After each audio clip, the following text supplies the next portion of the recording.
Good afternoon, everyone. I hope everyone had a good weekend. Today is Monday, May 17th, and this is Wendy. I'm Wendy from Truly Sinister, and we're going to finish the report from the Internal Affairs investigation into Stoughton Police Department regarding Sandra Birchmore's death. So, hang on, and we will go in full throttle.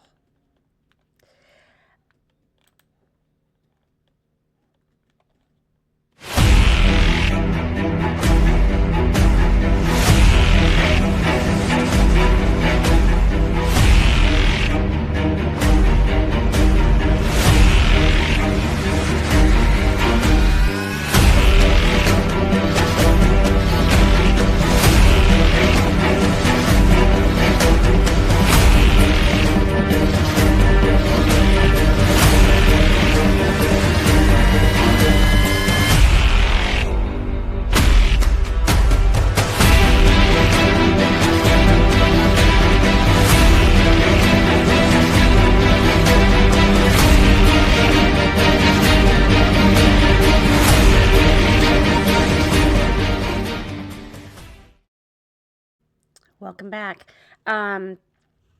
So today I wanted to finish the internal affairs report into the Stoughton Police Department's investigation in regards to the Sandra Birchmore death. We came across some interesting tidbits on the last video, some things that were uncovered and discovered and whatnot. And I tell you what, if William Farlow and Divine do not get brought up on some kind of charges after all of this is said and done, there's a deep need. I mean, there is already, but there's a definite need to clear out everything in Massachusetts as far as law enforcement goes and just start from scratch, because these dirtbags not only got caught being inappropriate with a young explorer, but they lied when they were confronted about it and they knew they were caught. They lied. They continued to lie instead of just coming clean. I mean, and to be a police officer, you've got to have some sort of, ethics, right? I mean, I would hope. And these guys are just proving left and right that they have no ethics at all. Their ethical gauge is broken and beyond repair. I also believe, in my opinion, that Divine should lose his bar license. Not bar as in drinking bar like we have here. I mean his bar license as far as being a lawyer, because that's what he is now. He is now a lawyer. He's no longer a police officer, and he has no business practicing law as far as I'm concerned. That's my personal opinion, and you may or may not agree with that, but it is what it is. I mean, these dirtbags are just beyond reprehensible, and you got to wonder if Sandra Birchmore was the first or the last. I mean, I find it hard to believe that she was the only one that was subjected to the pass around sex toy there was. I mean, I believe that there were probably more, and I hope that though if there are more, that they come forward. Um, Today, Alvin Campbell's trial was supposed to start in Massachusetts. He is the pretend Uber driver who is being charged with, I believe, 9 counts of rape and SA. He hunted women who were leaving bars in the downtown Boston area, extremely intoxicated, and taking them either to his apartment or home or somewhere in his car and graping it and essaying them. And on top of that, recording it with his phone. I mean, you can't make this stuff up. He's not the brightest bulb in the box, apparently, but they, there was a report filed in 2017, and they did a grape kit and found DNA, and his DNA it matched Alvin Campbell because he's in the database because he's got a long rap sheet of different crimes, felonies, misdemeanors. He's done federal time, he's done state time, and they found that the DNA from the grape kit matched his DNA. Why he was never arrested, no, we will probably never know. They can tell us why, but I fail to see good reasoning behind it. They said that they didn't think that they could prove their case beyond a reasonable doubt. Well, the first thing people, including juries, look for in a trial is DNA evidence. Everybody wants the DNA. Is there DNA evidence? You have that.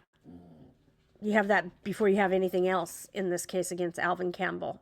So why he was never charged, I don't know. I suspect it might have something to do with who his sister is. She is now the Attorney General for Massachusetts. At the time in 2017, she was a counselor for the state of Massachusetts. So you got to wonder, does that come into play here? I personally, in my opinion, I think so. But who am I? So he's not arrested until 2019. And in the meantime, he has raped and essayed 7 more women. So he's being charged with 9 total. His trial was supposed to start today, and it did. And Melanie Little was streaming it, but they kept taking it offline because the prosecutor kept using the victims' names in her opening statement. And the court put out a ruling that the victims' names and identity were not to be broadcast or streamed or whatever. So whenever but it didn't say that the prosecutors or the defendants couldn't use the victims' names, and the prosecutor was using the victims' names, so they kept taking the live feed down. Hopefully, whoever had the camera in the courtroom will edit every day's recording and then repost it so that we can go over it, or and watch it with all the victims' names redacted. So in the meantime, there is no live stream to be had in the Alvin Campbell trial. And I think a lot of it has to do with his sister. Once again, I think that Boston or Massachusetts doesn't want people to know about this case. It makes them look bad, which I don't know how you can make them look any worse than they already do, but they don't want the mainstream media putting this out there. They don't want all eyes on this case because of who it involves. And I think it's bullshit. I mean, she doesn't have to take responsibility for her brother's actions. So to keep it under wraps and to keep it out of the public eye only makes them look worse, as far as I'm concerned. So there's that. We did go over the Wesley Hennard plea. He pled guilty, got 240 months for his sex crimes against minors. He is still awaiting his second trial in a different county for the same crimes because he was rearrested while he was out on bail. And Judge Barbara Elmore is the one who set his bail. And she, if you aren't aware of who she is the judge who also set the bail for Aaron Spencer's daughter's predator to go free and reoffend while he was out on bail. This judge has a knack, I guess you can say, for asking for light bail in these situations, and twice now these predators have been let out on bail and reoffended with the same offense while they were out on bail. And now Aaron Spencer is standing trial for murder because he ultimately took the life of his daughter's predator, and Wesley Hennard is waiting to stand trial for his reoffenses. But in his first case, he pled guilty, got 240 months by Judge Elmore, and he will be serving time. He will be in prison currently when he stands trial for his reoffenses. Kimberly Singler, the Colorado mom who unalived 2 of her 3 kids and then fled to the UK, was extradited back to Colorado. Her case has been continued. She was supposed to have a hearing last week. It's been continued because apparently the prosecution handed over 500 pages of discovery. The Bartholomews, Courtney and Bradley Bartholomew, who are accused of kidnapping, torturing, and removing the fetus from Courtney's biological daughter, and then ultimately taking Rebecca Parks' life in the process. They were supposed to have a hearing. That has also been continued. The judge thinks that they need more time to assess the mental capacity of Bradley and Courtney to see if they are fit to stand trial. It's crazy. What other cases do we have? As far as I know, Kalia Toll, the OnlyFans mom who left her babies to starve while she went out and had a high school party time, she called it. She is still set to start on June 1st. And hopefully, I'm pretty sure that will be streamed and we will be covering that case. It's a horrifying case and it needs to be brought to light. Again, in that case, CFS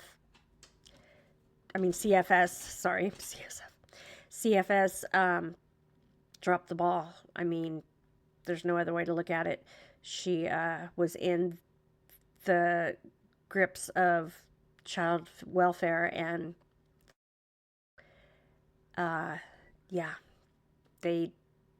in the reports, she didn't answer the door, she wasn't home. It's like, no, as far as I'm concerned, you kick the door in. I couldn't work for CFS. I would be fired or arrested because I would be kicking doors in right and left. If they didn't answer the door, I don't care. I want to see those kids. I want to see the welfare of those kids. I want to see what living conditions they are in. You don't get that if you make a planned visit. You just don't get it. These people know how to play the system, and if they know that their house isn't going to pass inspection or whatever, they just don't answer the door, and that's okay. So we just walk away and we leave the kids there. Something's got to change because this is happening far too often. We have kids having kids and they're not ready, and so they want to take a party day off. As she's called it, it was a high school party. I wanted to have a high school fun day, but her one day turned into 6, and these kids were left alone in their cribs to starve. It's horrendous. And I don't care how old you are,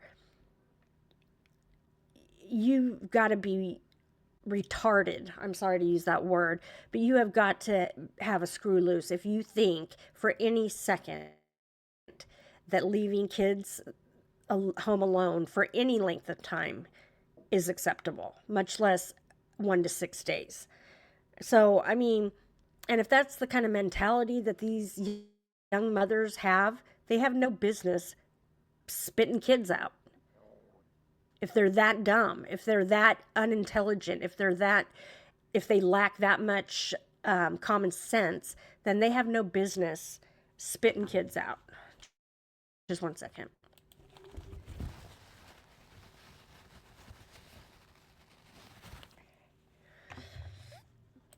Sorry, I have allergies really bad. My nose is bothering me, and when I wipe my nose, it's still very painful from when I face planted. I don't know if I even told you guys that a few weeks ago I was working out and I was doing muscle ups, and anybody that knows how to do muscle up, you know that you could lose your balance on the bar. You get top heavy.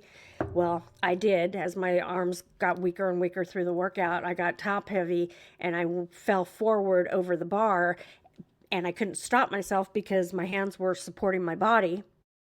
So I went face first into a those hard plastic bins, the black ones with the yellow tops. They're really sturdy. They're like the industrial type of bin.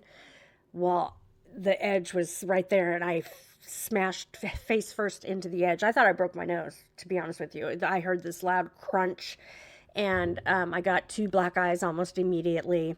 Had two black eyes the whole weekend I worked that weekend.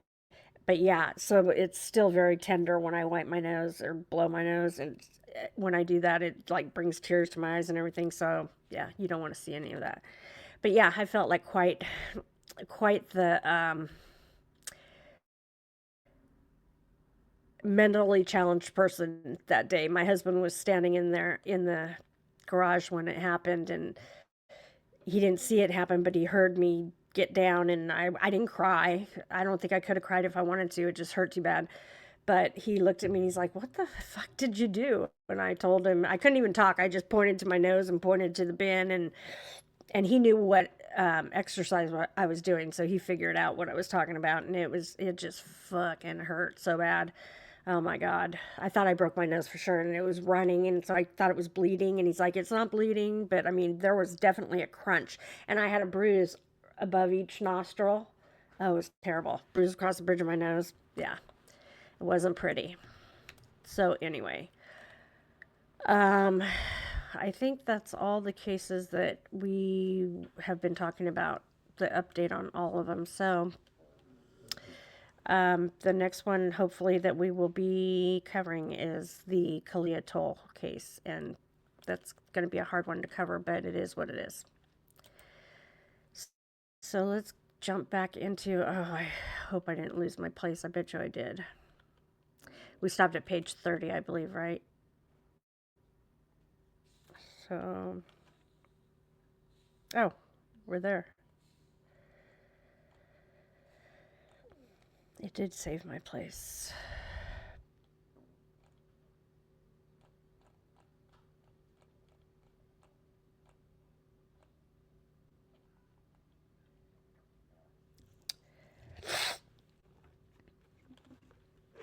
Okay, let's share.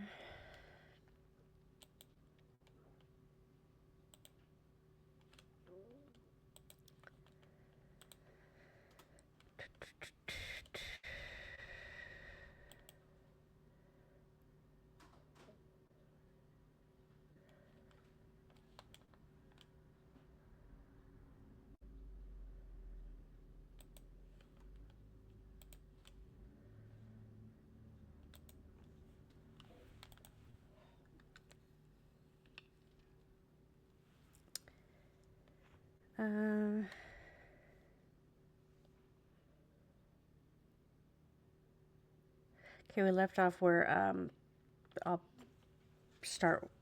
go back one paragraph.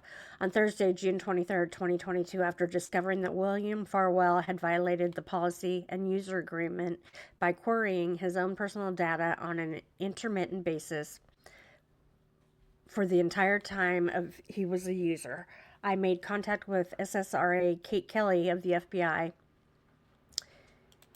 and asked that the query William... Why is this not... Okay, just one second, sorry. I don't know why it's not showing me the whole thing. Okay. And asked that she query William Farwell's personal data through their database. A query was made and no outstanding or archived records were located. We discussed the possibility of a VICAP query at a later date, as in my opinion, a CJIS authorized user performing multiple queries of themselves is highly suspect and unusual. The query files were also shared with private investigator El Italian to be incorporated into the interview of William Farwell. On Thursday, June 23rd, 2022, I was made aware by Redacted had been making allegations on social media about getting into a fight with a female member of the Stoughton Police Department, quote unquote, last week. I asked Redacted to send a message to the user on Facebook Messenger from the Stoughton Police Department Facebook page. The feature would not function or allow a message to be sent. I reviewed the Facebook page for Redacted. There appears to be a low occurrence of activity on the account and is likely a Facebook alias page. I copied the post and entered it as an exhibit, Exhibit 15.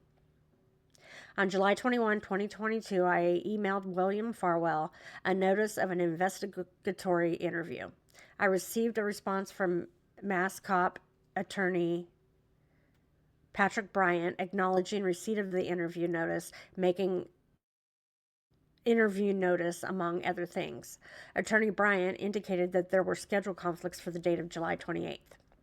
On Tuesday, July 26th, Patrol Union President D.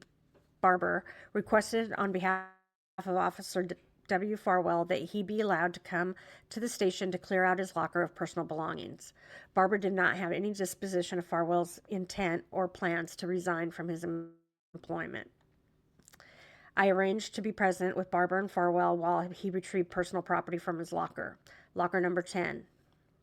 At Farwell's request, a tritium, I don't know what that is, front post sight and a Streamlight TRIHL was removed from his departmental issued firearm, which is in the chief's custody. Was returned to him upon his arrival at the station on Tuesday, July 27th at 10:30 a.m. In turn, he returned the department's original issue front post sight for his department-issued Glock pistol.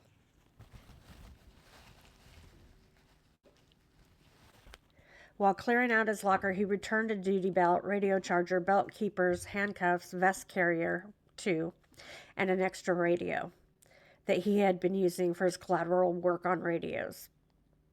He removed 3 boxes full of property and placed them in his personal vehicle and then returned and went through his department mailbox. He then left the station accompanied by Detective Barber. William Farwell tendered his resignation to Chief McNamara via Patrol Union President Barber. The resignation was effective August 1, 2022. An interview was drafted. Had William Farwell been interviewed, he would have been asked a series of questions that are detailed in Exhibit 14. On August 5th, Redacted were served notices of witness interviews for interviews that were to take place on Thursday, August 11th. On August 12th, 2022, I inquired of the school department about school records that could be in existence for Redacted. I was interested in guidance, adjustment. That's much better, sorry. I was interested in guidance, adjustment, and school psychologist records to include notes. I received a reply on Monday, August 15, 2022, that only academic records existed and that what I was seeking no longer existed. On Monday, August 15th, I was made aware by Chief McNamara that Robert Devine had resigned from his position as a patrol officer, effective Tuesday, August 16th.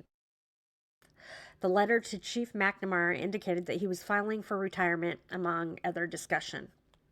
Devine requested that if there was any new area to cover with him concerning this investigation, to send it to him in writing. I mailed a series of questions to Devine, Exhibit 17, and he later replied by mail. On Monday, August 22nd, I began compiling PDF files from the Cellbrite program onto a terabyte drive. To permanently preserve the documents as they are too large to print. Some excerpts of communication from those drives were pulled to create exhibits for interviews. On Wednesday, August 24, 2022, private investigator L'Italien returned to me all raw data that had been contained on thumb drives. Excuse me. That he had been given by me so that he could collaterally review the investigative data. I wiped these files clean as they were redundant to exhibits that are referenced in this report, and I destroyed the thumb drive. On Thursday, August 25th, I received via first-class mail a letter from Robert Devine in response to my questions that were mailed, Exhibit 17. Devine's response was received by me after I documented his credibility assessment as part of this report. I maintain this assessment despite Devine's response. I assess Devine's responses to be consistent with his credibility. Devine opened his response by indicating, quote, "Of course I desire to cooperate," end quote. His response to the third question outrageously makes claims about accounts being hacked. I performed an IMC in-house records check of Devine, Exhibit 33, and located no incident reports in which Devine reports being hacked or is the victim of a computer crime. Note, he is listed as victims of other crimes such as A and B PO. I'm not sure what that is. Assault and battery of a police officer? Maybe? This response is a consistent theme that was developed and employed throughout the investigation of Paul White, June 2015 investigation. Persons interviewed.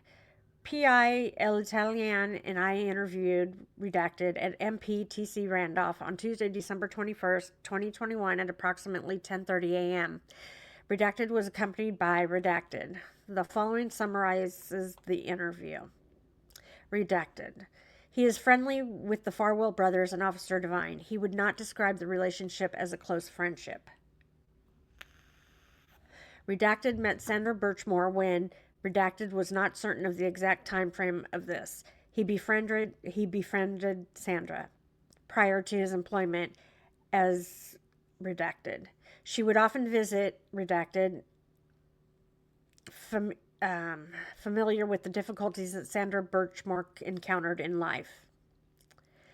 Redacted is familiar with Sandra Birchmore's Redacted with Matthew Farwell. He would discourage her from high expectations of where the relationship was headed. There were discussions between Redacted and Sandra Birchmore that described, and then it's Redacted. When I inquired about Redacted, he took a break with his probably attorney. He returned to the interview room and indicated that he wanted to consult with legal counsel before proceeding with the remainder of the interview. Second interview. A second interview of Redacted was conducted on February 9th at 2 p.m. at the Abington Hall in a prearranged conference room. Heel was present with Redacted. We discussed Redacted use of different social media accounts. He told us of the ones that he currently has and previously had Redacted elaborated. Matthew Farwell used some type of location sharing application so that he could track the location of Sandra Birchmore. Redacted was also familiar with an extensive message that Sandra Birchmore drafted and sent to Redacted. The nature of the message was ultimately intended to be sent to Matthew Farwell. Then it says that Sandra was telling Matthew Farwell something. On April 6, 2022, I interviewed Angelique Perosi in her home in South Boston.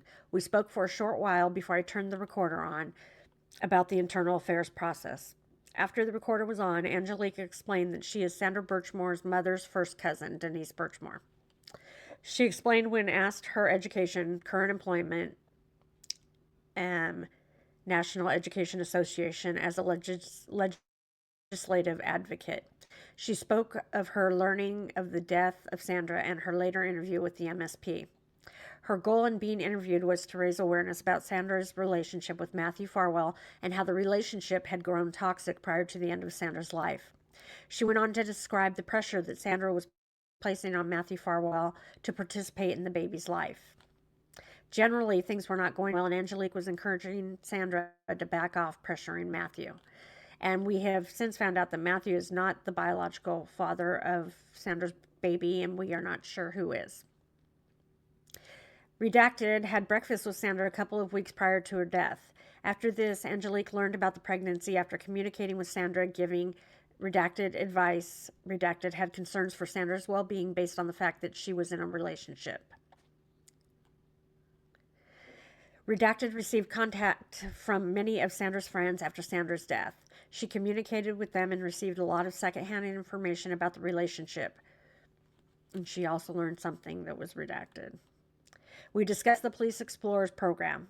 Redacted was unfamiliar with the program but described Sandra as Redacted, had secondhand knowledge that Sandra had babysat for Matthew Farwell and his wife in the past. Based on her knowledge, notwithstanding it being secondhand, when asked if Redacted believed that Sandra Redacted, when asked if she thought Sandra Birchmore was a person who could be redacted, when asked if she believed that Sandra Birchmore had been redacted. Contact was made directly by me and later by PI L'Italien by phone in an attempt to interview Redacted.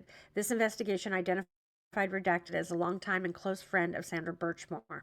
After discussion with Redacted, she did not want to be interviewed in a formal capacity. She was later interviewed by telephone by PI L'Italien. See interview summary below. I made contact with Redacted through investigative means. He provided a cell phone for Redacted, indicating that Redacted, after several attempts by me and later by PI L'Italien and Fries, Redacted would not respond and was ultimately not interviewed by me. She was interviewed by phone by PI L'Italien. See interview below. Officer Robert Devine.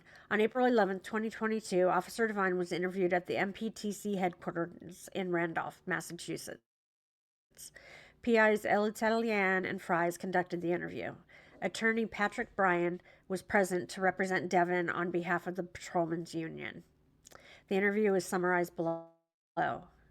Devine took over control of the Police Explorers in approximately 2003. He stated that it was in existence prior to his assignment as the juvenile officer. He was ordered to run the program by the former chief, Cachopa. After taking over, Devine gave the first group that he took on the option of making the program less about scouting and to run it, like a junior police academy. The group went with this option, and the program remained that way until it ended. Devine described the program, its structure, rank, ride-alongs, and age groups 13 to 18 years of age. Requirement for parental consent as well as advertising for the program were also discussed. Devine met the victim, Sandra Birchmore, when she entered the program in 2011 at age 14. He was familiar with the difficult home life that she had both while in school as an explorer and as an adult. When asked if he kept in touch with her, Devine said that he had not, but that Sandra Birchmore would find him. But she never had a cell phone. He discussed her obsession with the police officers. He would meet her while he was on duty and she would offer to bring him coffee, etc. They would typically talk for a while and then he would leave. This occurred about once per week. Devine denied having any type of social interaction with Sandra Birchmore outside of his employment with the town. Devine discussed how Sandra Birchmore would exaggerate stories and he spoke of her telling him of Redacted. Devine discussed an encounter where Sandra Birchmore approached him at Doyle's Pub in Brockton at around the time of her 21st birthday. She approached him at the bar and he left. Devine denied that he communicated with Sandra Birchmore on any texting, messaging, social media platform, burner phone, Snapchat, or otherwise. Devine found out about the relationship between Matthew Farwell and the victim, Sandra Birchmore, quote, when he got put out on leave, end quote, and later qualified his response that Sandra Birchmore had mentioned the relationship previously as a consenting adult. She spoke to Devine about her relationship with William Farwell. Devine did not believe her. Devine admitted to engaging in flirtatious behavior with a former police explorer and police intern named Redacted. He also spoke about former police explorers that he has kept contact with as adults. Devine denied knowledge of the Farwell brothers being accused of impersonating police while they were teenagers and pulling cars over. Second interview of Robert Devine. A second interview had been scheduled for Thursday, August 18th. Devine resigned pending his application for retirement from employment prior to the interview date. The resignation was effective August 16th, and in a letter from the appointing authority accepting the resignation, there was a reference to retirement. Devine authored a letter that was delivered to Chief McNamara by me that I received from Union President Barber. The letter had Chief McNamara's address in the heading, but was addressed, quote, to the Stoughton Police Department, end quote. In the letter, Devine harshly criticized the investigation, and in the second paragraph, requests that we have new ground to cover to send it to requests that if we have new ground to cover to send it to him in writing. Exhibit 17 encompasses this letter and a letter that I sent to Devine via first-class mail with a deadline to respond by Friday, August 26th. On April 11, 2022, I interviewed Redacted, was present with Redacted during the interview. Redacted was familiar with the fact that Sandra Birchmore was in the Police Explorers program because they spoke about it. Redacted was unfamiliar with members of the Stoughton Police Department other than Sandra Birchmore speaking about some members that Sandra Birchmore pointed out to him while they were driving together. When asked about a text message that he had sent to Sandra Birchmore about asking Redacted for money and money owed, he had absolutely no recollection of the conversation. Redacted has shown the text message in which he threatens to disclose Sandra Birchmore's relationship with members of the Stoughton Police Department if she would not repay the debt owed to the quote-unquote girls. Redacted recalled that Sandra Birchmore had mentioned Redacted Matthew and William Farwell in their past conversations. On April 4th, 2022, I interviewed Redacted at approximately 10 a.m. in my office for a prearranged interview.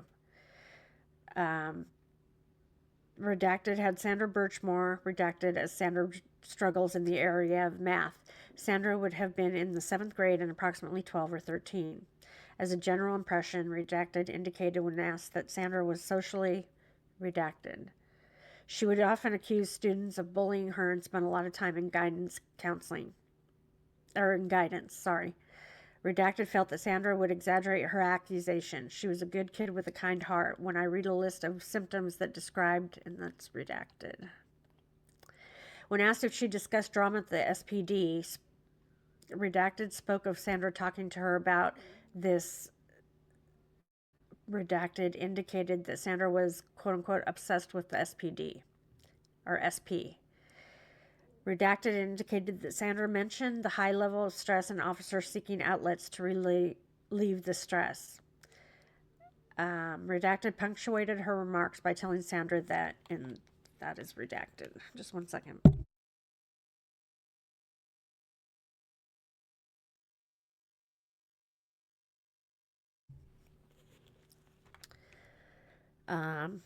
Redacted reconnected with Sandra as an adult via social media and eventually phone, and she was aware that Sandra also reconnected with other former teachers. Sandra never mentioned the names of department members that she had associations with when speaking with Redacted.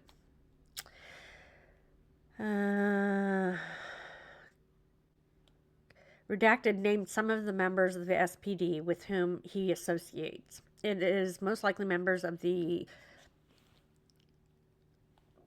0000 to 0800 shift and some 1600 to 0000 personnel.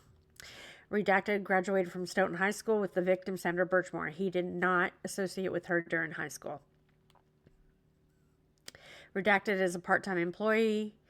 Redacted, the first time he saw Sandra Birchmore after high school was when she came to the store on or about the year 2019 and sought information on a license to carry application. Redacted Tactical hosts the Massachusetts Basic Firearms Safety Class, which is a requirement for first-time LTC applicants. They became friends on Facebook and began talking on occasion. Redacted ran into Sandra Birchmore one night at the House of Brews and spoke briefly. They were there with separate friend groups. Redacted maintained that the relationship was merely an acquaintance. They met on one occasion for pizza at Town Spa, and the conversation was casual. They communicated by cell phone, text messaging, and Facebook Messenger prior to that. At the Town Spa, Redacted felt that she was communicating with Redacted because she knew he was redacted. And she would often contact him about calls that were happening around town that she saw as she would drive around town. Redacted characterized, when asked, that Sandra Birchmore was erratic and the conversation at the town spa was all over the place.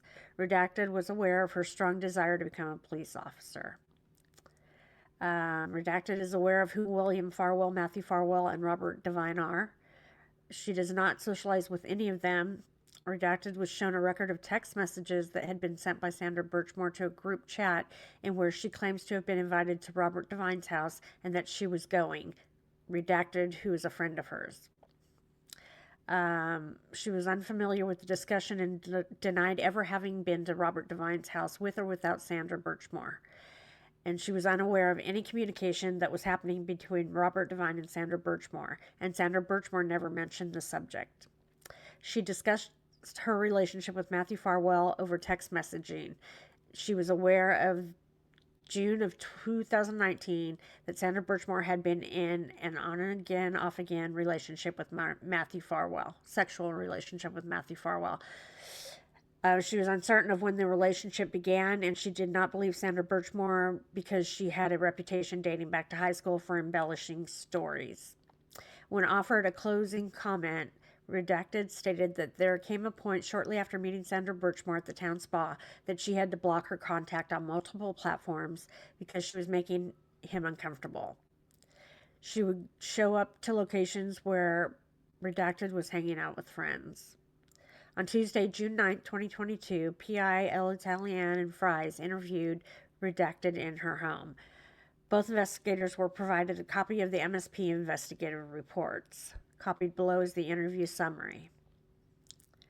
June 13, 2022, Deputy Chief Brian Holmes, Stoughton Police Department. The subject is redacted. June 9, 2022, on Thursday, June 9, 2022, at 5:30 p.m., I met with Redacted. The meeting took place at her home in an outside patio area. I had spoken to her by phone earlier in the week, and she agreed to meet with me to discuss her knowledge about Robert Devine and the Stoughton Police Department explorers from the early 2000s. Redacted had previously met with and was interviewed by Lieutenant John Fanning and Trooper Kathleen Prince of the MSP regarding this same topic. Mr. Robert Fries of Bridgewater accompanied me on this interview and was present for its entirety. Redacted read an article in the Boston Globe relative to the death investigation of Sandra Birchmore. The article prompted her to contact the DA's office. On April 19th, she met with and was interviewed by Lieutenant Fanning and Trooper Prince. During the course of our interview, we referred to the report of the state police interview, which was written by Trooper Prince. Robert Devine was an officer at the school who acted as a lunchroom and hallway monitor and also chaperoned a group of kids who stayed after school for open gym. The Redacted was very open about having a crush on Devine during that time frame. She stated she wrote him a letter and explained the content of the letter by saying, quote, yeah, basically professing my love for him and how beautiful I thought he was. It was very cringing and embarrassing, but yeah, I wrote him a very detailed letter about my feelings for him, end quote. Her memory was she wrote the letter in October and had a very good memory of it because the events of September 11th had just occurred. Redacted continued that she handed Devine the letter, and although he didn't read it in her presence, he gave her a quote-unquote hug and was laughing a little bit when she saw him in the following days. I asked if he ever addressed the fact that this letter was not appropriate considering her age and his role, and she answered, quote, not at all, end quote. When I asked specifically about the hug, she described it as definitely a squeeze, and continued that Devine often hugged students and he always initiated the hugs. When asked if Devine ever touched her sexually, she was clear he never did. I referenced the state police report and asked about the occasion when he brought her into an office during open gym. She stated it occurred a couple of months after she gave him the letter. She had heard he was engaged to be married, and she was sobbing. Devine led her to a room that she thought could have been a gym teacher's office. Once inside, Devine closed the door and lifted her onto the desk. Devine told her she was, quote, a knockout and that he was going to take me on a date when I turned 18, end quote. She continued that he gave her a hug and a kiss on the forehead. When asked to describe the distance from the gym to this office, she stated it was a good distance from the other kids and nobody could have heard them talking. That's crazy. I asked if there were ever any other adults present during open gym. She stated there was occasionally another officer, but never anyone who worked for the school system. She stated there were generally 8 to 15 kids present for open gym and offered, quote, the Farwells were there, end quote.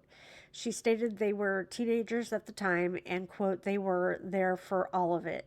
They were under his wing. They knew that I was obsessed in love. They were there for all of it. There was one point where I believe it was Matt Farwell. I sobbed in his arms because Divine was getting married. They were there for all of it, end quote. She later added the Farwells redacted by Divine. She continued that she regularly visited the police station to see Divine. She lived within walking distance and was allowed to go past the lobby area to Divine's office. She described an occasion when the shirt she was wearing was revealing of her cleavage and that Officer Tracy told her to pull up her shirt. She added that although she was too young to be a formal member of the Explorers program, she attended the meetings at the police station on Wednesday evenings. She stated that Divine had provided his instant messenger username to some of the boys in the Explorer program. One of the boys, named quote-unquote John, with the nickname JR, gave her the username and she attempted to communicate with Divine using the platform. She stated there were a few short messages between the two and that her father's girlfriend observed her communicating with Divine on the computer. The girlfriend confronted Divine online, telling him he was a creep, and Divine blocked her after that. Her father's girlfriend's name was redacted and is no longer in touch with him, or is no longer in touch with. She stated there was a second letter she wrote that was meant for Divine. Her mother found the letter before it was delivered. After her mother found the letter, she, quote, stormed over to the police station, end quote, to confront Divine. She described her mother as furious because Divine didn't reach out to her or anyone else about her behavior and, quote, just scoffed it off a little, end quote. She stated this is the occasion that led her to not attending the Explorer meetings any longer. It was her memory that it was the decision of her parents that she no longer attend. She was not aware of anyone from the police station telling her or her mother that she could no longer attend. She next described an occasion on Easter weekend, 2002, when she attempted to place a phone call to Divine's home. It was this event that ended her good relationship with Divine. She stated that she found his phone number and address in the phone book and that Divine did not provide this information to her. Following this event, her parents, and that's redacted. Remember phone books? Kids probably wouldn't even know how to use a phone book now. Following the Easter weekend incident, she no longer interacted with Divine. She did offer him an apology when she saw him in school, but after that she didn't attend open gym. She stated there were occasions when she'd see him in Stoughton. She described occasions when she observed him with girls who were middle school age driving with him in his personal car. She further stated there were occasions when she and her friends were walking around town and he'd pull up to talk with them. She stated this occurred at times when he was in a police cruiser and other times when he was in his own car. She stated there was another occasion when she was in the 8th grade and was smoking a cigarette outside the high school. He made a comment to her about the cigarette and later reported it to her mother. Just one second.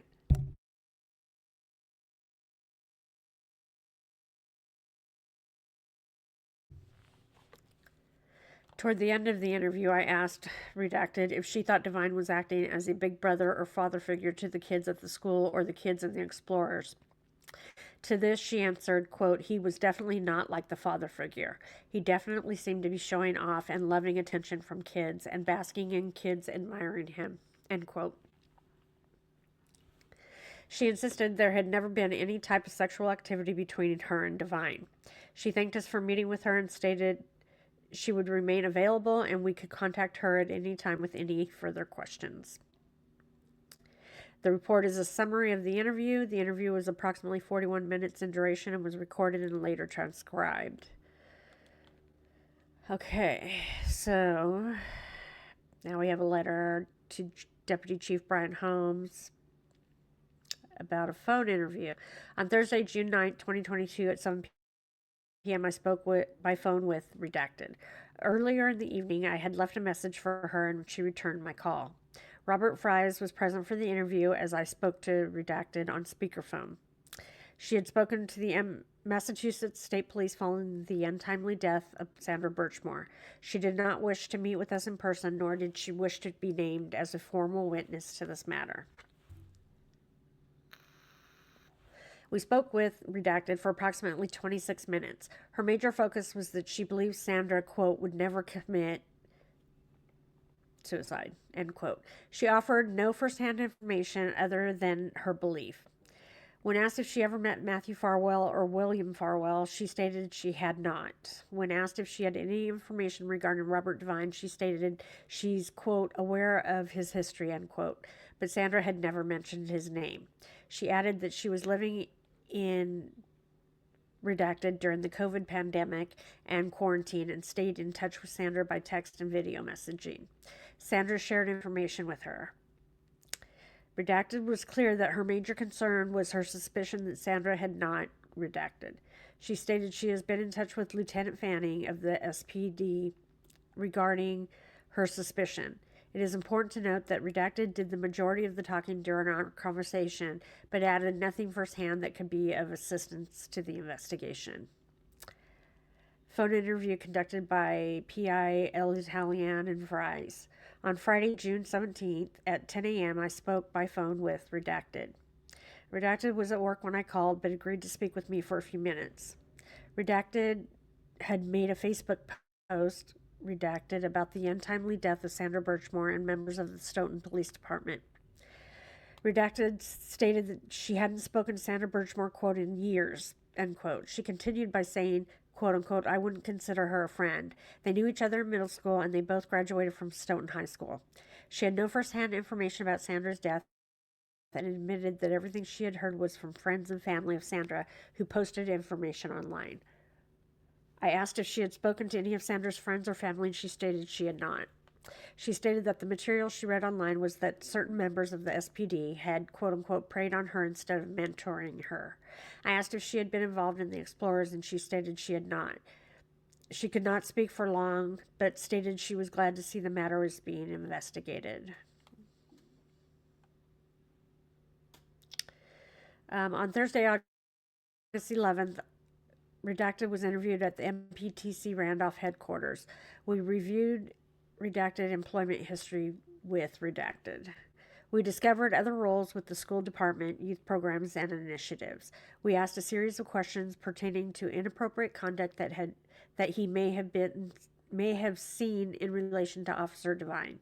We discussed the supply closet that was referenced by Redacted, and Redacted knew about the closet and that it was generally an athletic supply storage area.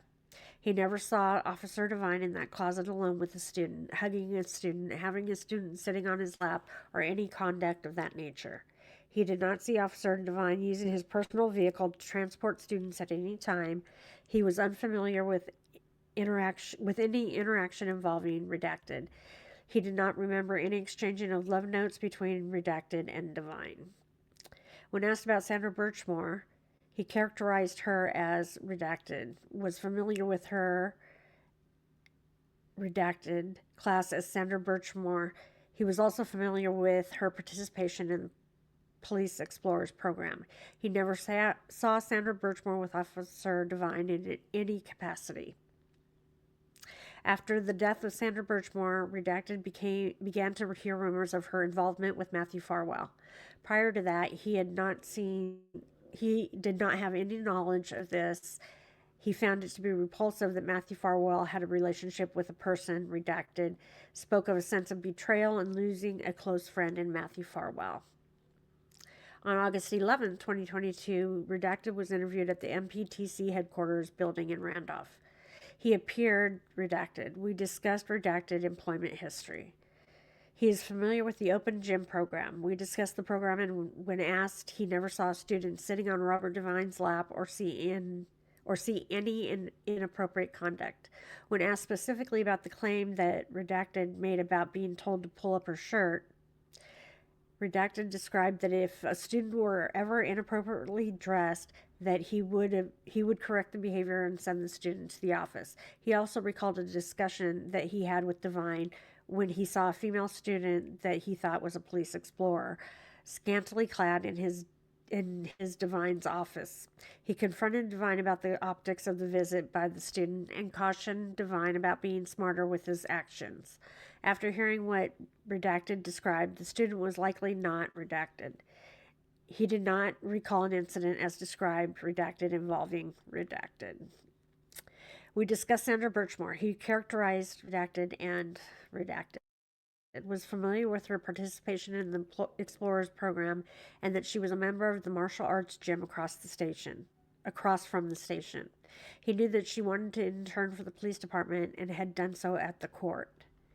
When asked about another encounter involving a haunted house, the Redacted, he did at his house, he recalled Robert Divine and his wife attending the event.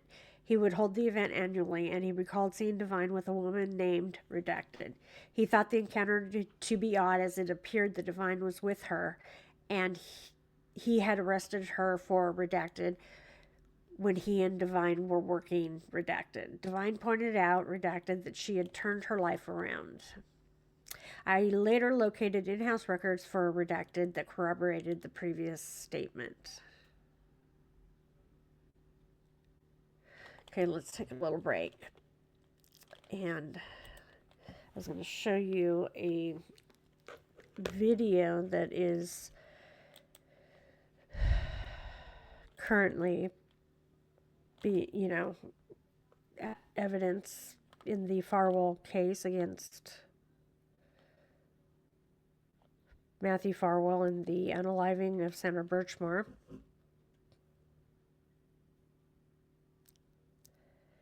Let me see.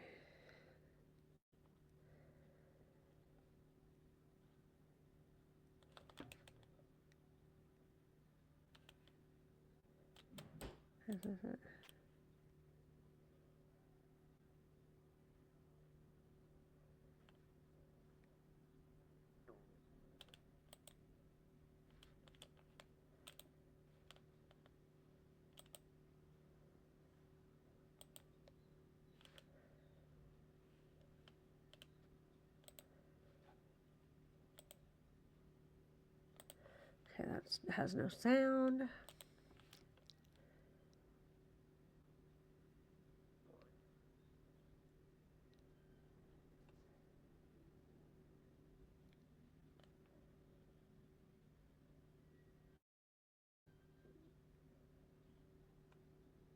Come on.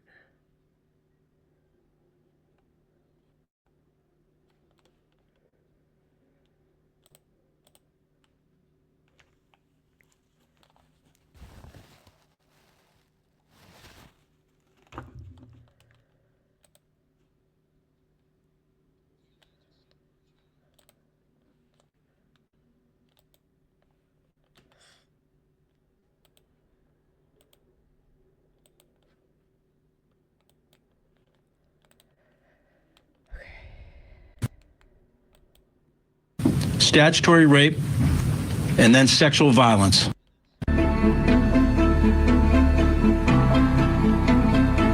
We allege that Sandra Birchmore survived years of grooming, statutory rape, and then sexual violence, all at the hands of Matthew Farwell, who was employed throughout their relationship as an officer and then detective for the Stoughton Police Department.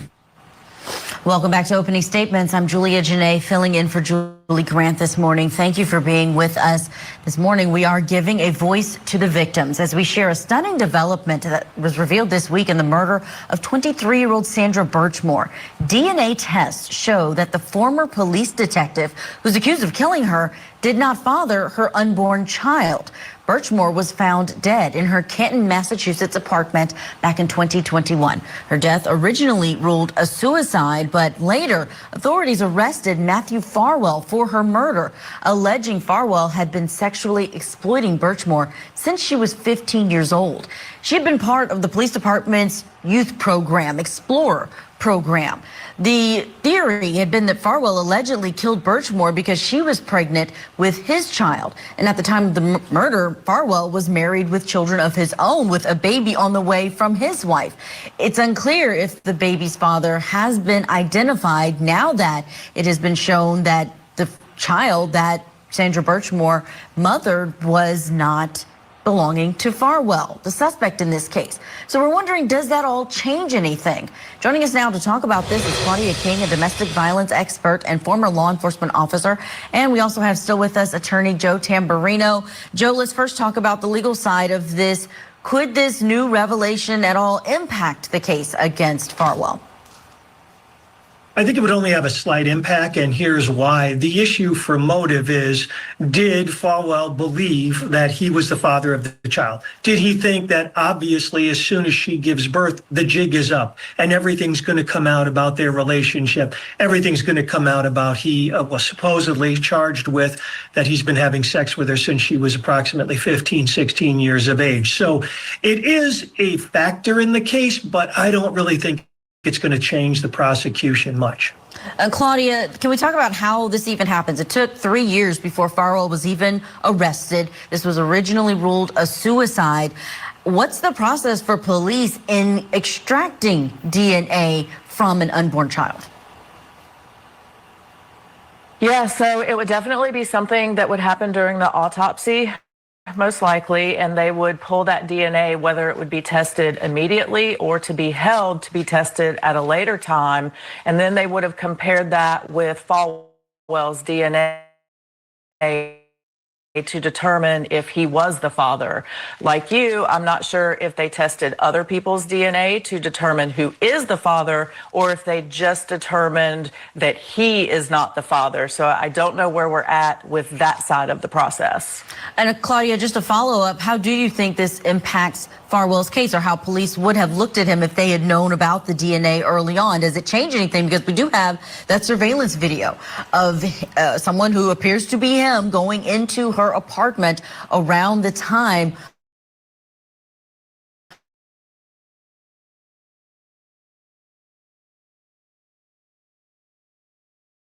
Absolutely. If that didn't exist, we might be in a different place. And, you know, I agree that this revelation about the DNA may not have a big impact because it does come down to what the defendant believed.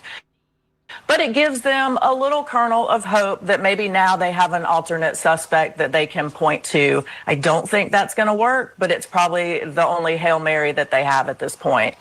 Joe, talking about state of mind, we know there was that text message that Sandra sent to Farwell where she was elated about having a child with him. This picture here, congrats, we are going to be parents. It's something that no doubt the defense in this case, I mean, not the defense, rather the Commonwealth in this case is going to be using, and the defense is going to have to combat when they talk about what was in his mind. That's correct. And this is going to bring up another legal issue, because I'm sure the defense is going to object that this is completely hearsay. I mean, she is the decedent. She's not here for trial, obviously. But I'm sure what the Commonwealth is going to argue is that this is completely an effect on the listener, meaning what she said had X, Y, and Z effect on the defendant, Mr. Farwell.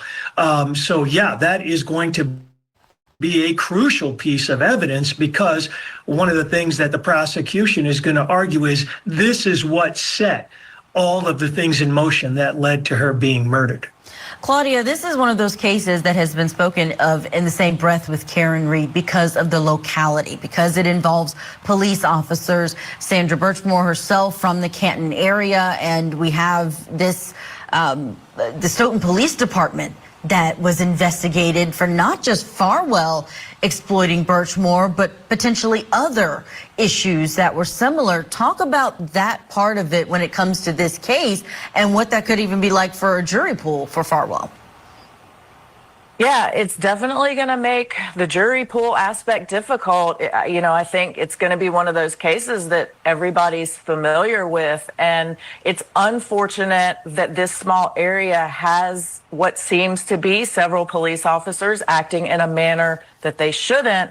But what's fortunate is that it's coming to light so that now the Commonwealth has the opportunity to not only get justice for Sandra Birchmore, but also hopefully these departments can make changes going forward for the good of the entire area and those communities that they serve. Claudia King, domestic violence expert. We appreciate your time. I know we have to say goodbye to you, but thank you for being on. Joe is going to be back in our 9 o'clock hour, so stand by. We do want to take this opportunity to remember Sandra Birchmore, the voice for victims that we always want to give. She was 23 years old when she was killed, pregnant with her first child. Friends say she was excited to become a mother.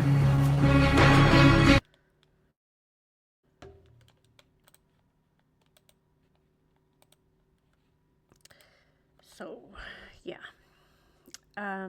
It's funny that they were talking about the Karen Reed case because a lot of the same officers are involved in both cases, and as well as the Norfolk County District Attorney's Office, Michael Morrissey, and he has yet to file state charges against Matthew Farwell for the murder of Sandra Birchmore, which should speak volumes about his corruption and the fact that he's trying to cover for this officer, and he needs to be ousted. So if you live in Canton or the Norfolk County, you need to get in and vote and get him the hell out of there. And he should be brought up on charges too if they find that he has openly or has blatantly covered for police officers in the past and tried to bring charges up on people, false charges on people, as he did with Karen Reed. I mean, I know that district attorneys can't be charged with crimes, which I don't get. I don't think that's right, but something should happen to him because he should not have that kind of power ever again. So let's go on and finish this.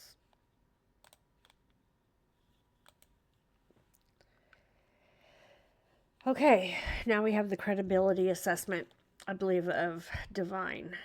Piece of shit.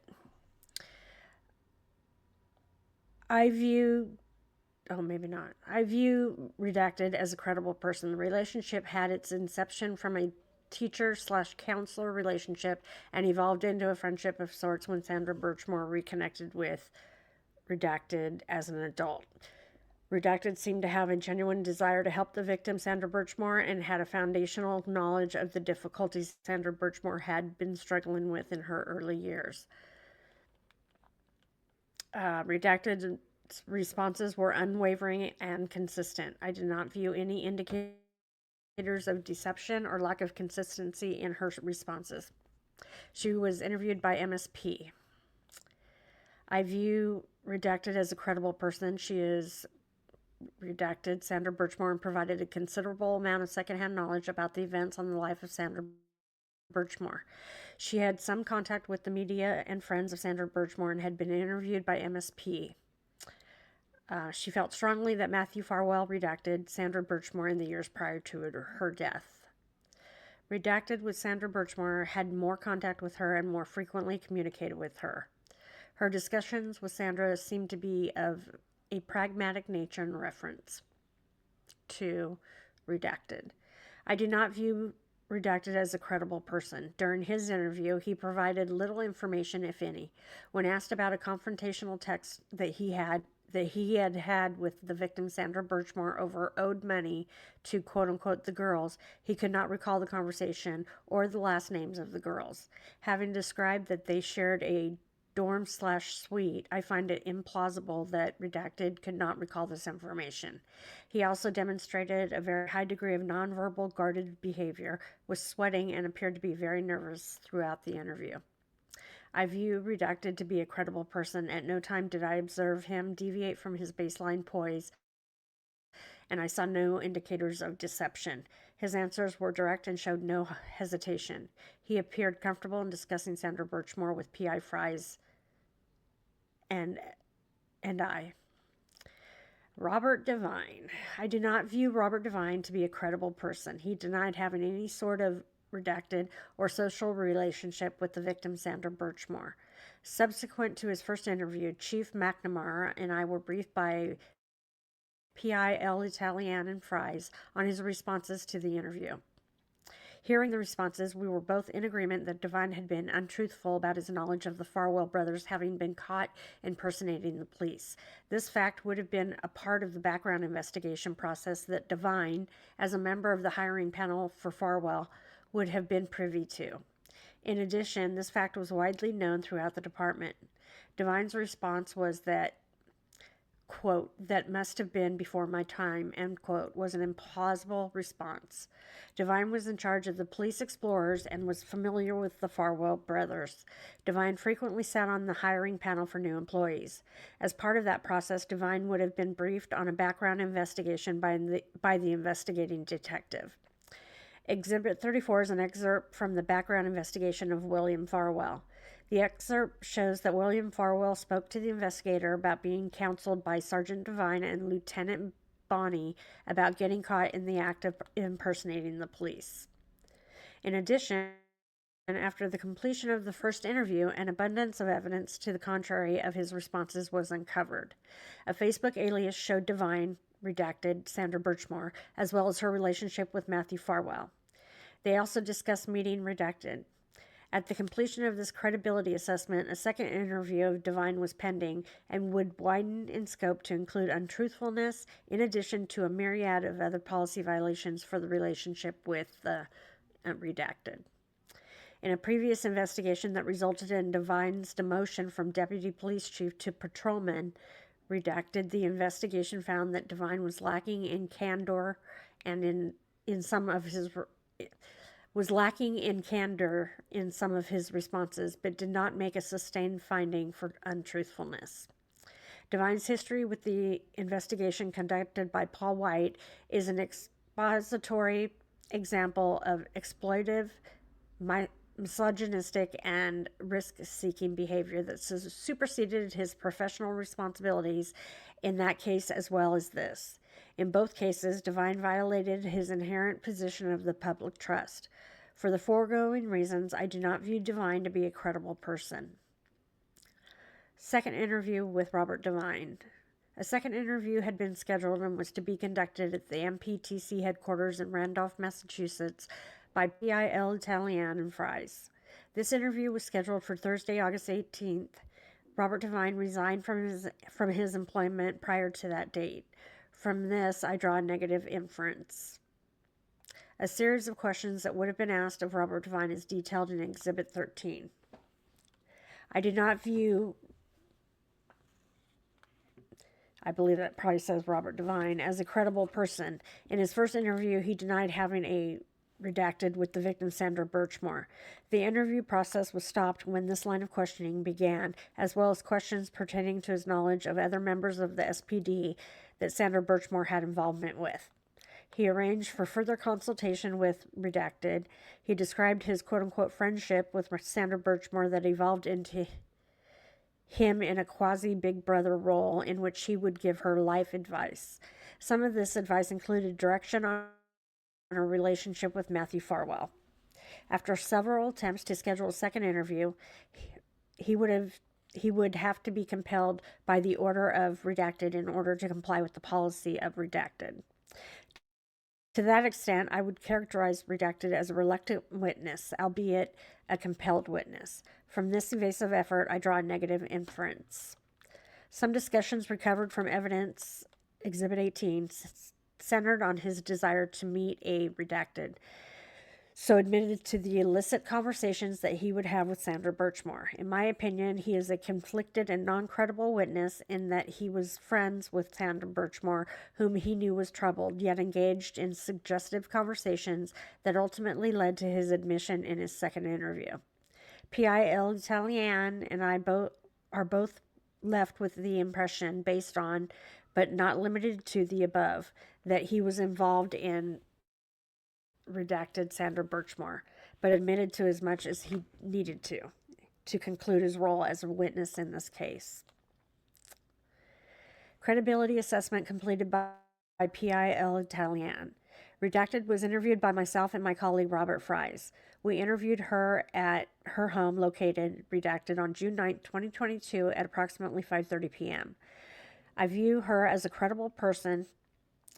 She was forthcoming retrospectively in what she described as a crush that she had on Robert Devine while she was a middle school student and Devine serving as the juvenile officer.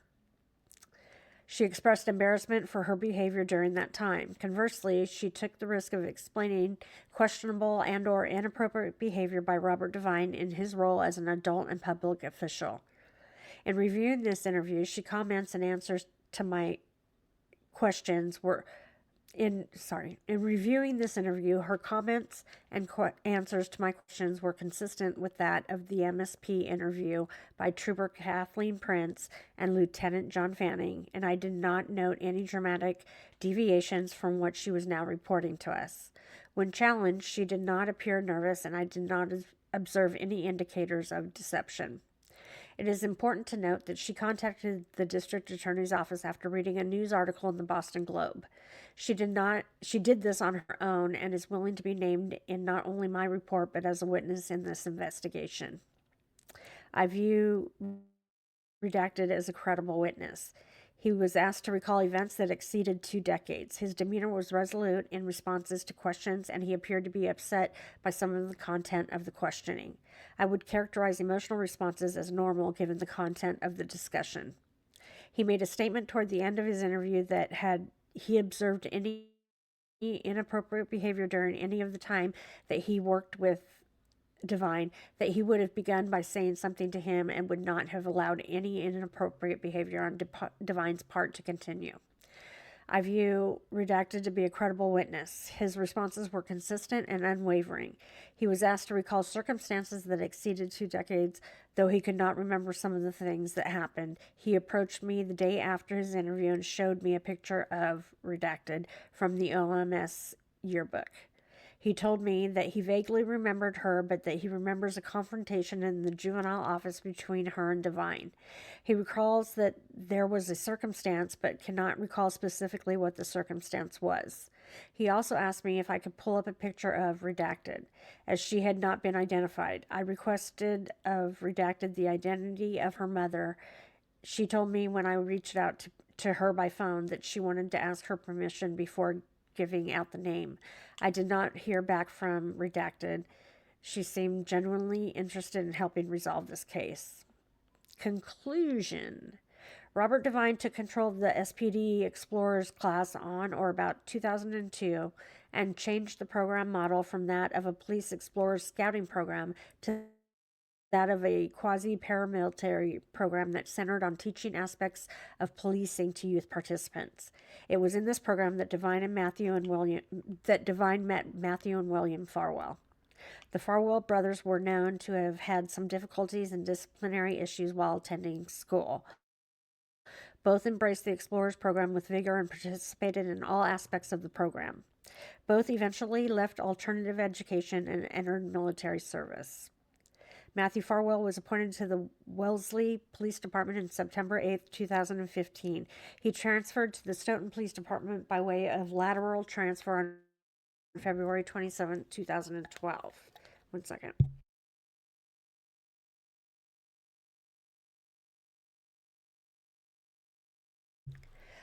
William Farwell was bypassed for employment on September 6, 2011. In 2014, he received an offer of employment for the position of patrol officer. He then requested and received a military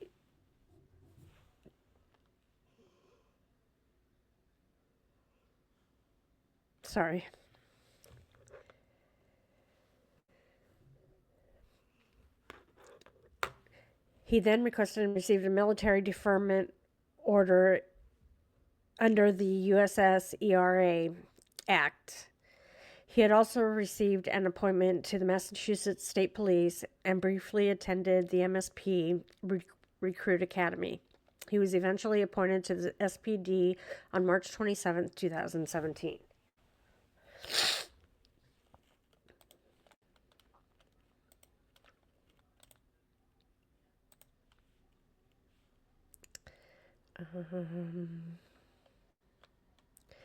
The Farwell brothers returned to the Explorers program as instructors. Matthew Farwell met Sandra Birchmore while she was a participant in this program and was 13 years of age at the time. Matthew Farwell began redacted relationship with Sandra Birchmore. Evidence shows that he redacted while she was 15 years of age and Farwell was 27 years of age. Sandra Birchmore was redacted with Matthew Farwell as a result of his role as an adult instructor in the Explorers program. This relationship led to Sandra Birchmore redacted relationship with William Farwell and Robert Devine. Sandra Birchmore died on February 4th, 2021. The Massachusetts Medical Examiner redacted.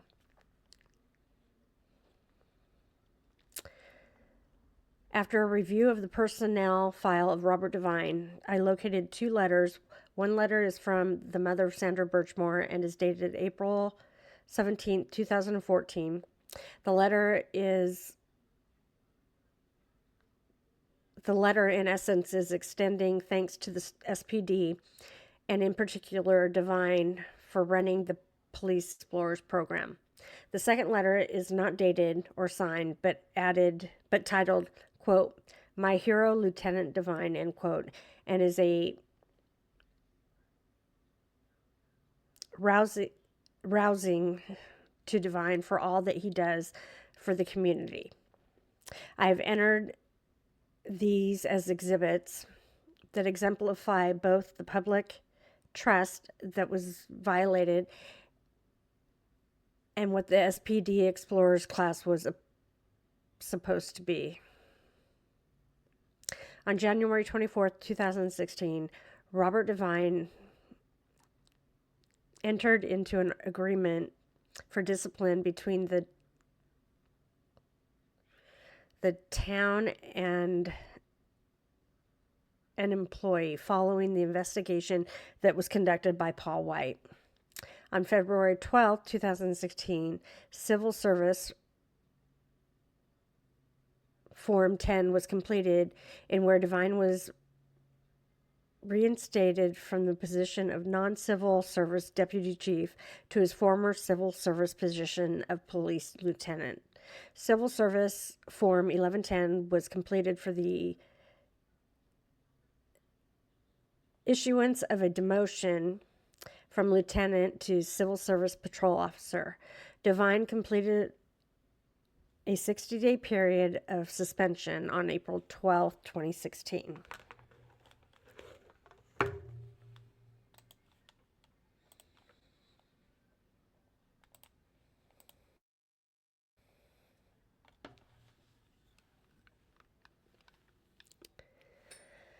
In the internal affairs file for Robert Devine, the agreement for the imposition of discipline is included with the case file. Under the terms of this agreement, Section 5 describes voluntary execution.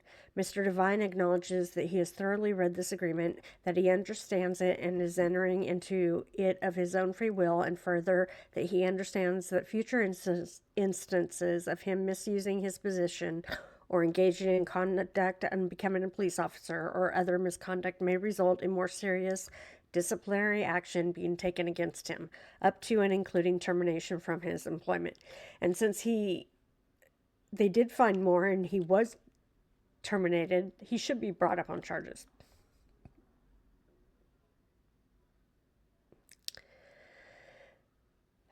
The investigation by Paul White contained a finding that Robert Devine was not a credible person. This was a sustained finding of conduct unbecoming in that case. Recommendation: the 3 employees who were implicated as the subjects of this investigation resigned from employment, which means they get their pension still, right? We are now required to make notification to the Post Commission. It is my recommendation that Robert Devine, William Farwell, and Matthew Farwell have their certifications revoked by Post and that they be entered into the National Decertification Index.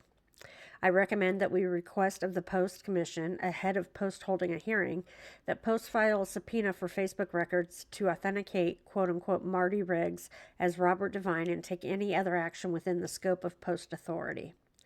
I recommend that this entire document be sent to consultants or experts in the field of forensic statement analysis for an analytical assessment of transcripts to gauge the truthfulness of the responses of Robert Devine, as well as the statements that were made to the MSP by William and Matthew Farwell, as compared to this document and all of the evidence that has been submitted in this case. The objective in this recommendation is to obtain or ascertain in a collegial manner an opinion as to the foregoing. I recommend that this entire document be sent to consultants or experts in the field of forensic psychology, particularly to an expert with a specific knowledge of child victimology and redacted behavior. The objective in this recommendation is to obtain or ascertain in a collegial manner an opinion as to the foregoing. I recommend that this document and all respective communications concerning a relationship between the victim, Sandra Birchmore, and any military recruitment personnel be routed through the appropriate military chains of command for further investigation by the appropriate agency within the Massachusetts National Guard. I recommend that this report, as well as the transcriptions for redacted interviews, be shared with redacted. I recommend that the Norfolk County District Attorneys receive a copy of this report. Employees were identified as witnesses in this case. It is my conclusion, based upon this investigation and all relevant evidence, that no other current member of the SPD had an inappropriate relationship with the victim, Sandra Birchmore.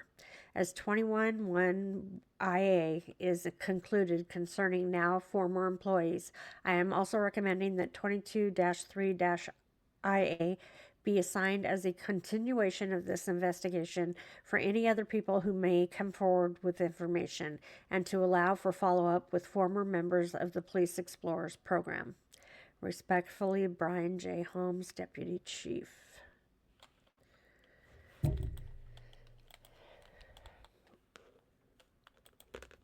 And that is it. So,